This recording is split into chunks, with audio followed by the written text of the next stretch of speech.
তাদের প্রাণ বেঁচে গেছে, সেটাও কিন্তু সন্দেহের মধ্যে রয়েছে। তাদের ক্ষয়ক্ষতির পরিমাণ আসলে গাভী তারও কয়েকদিনের মধ্যে কিন্তু বাচ্চা দেওয়ার কথা ছিল, সেটি একটা পানি মারিবার ব্যবস্থা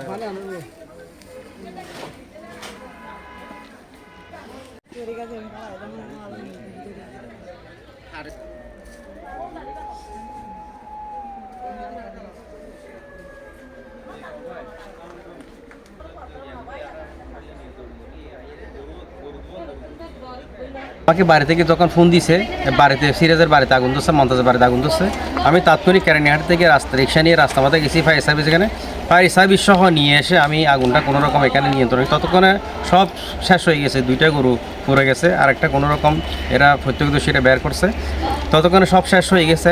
এর 2 ভাই হচ্ছে দিন মজুর।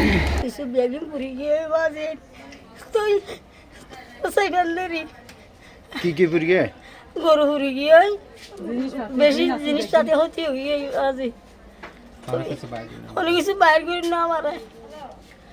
আসসালামু আলাইকুম। ওরা 2 জন আমার ভাই, ওদের বাড়িতে আগুন লেগে সব পুড়ে গেছে, আর 2টাই গরু পুড়ে গেছে। ওরা খুব অসহায়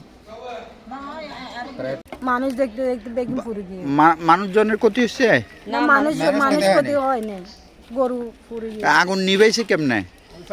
সার্ভিস ফায়ার সার্ভিস দর্শকে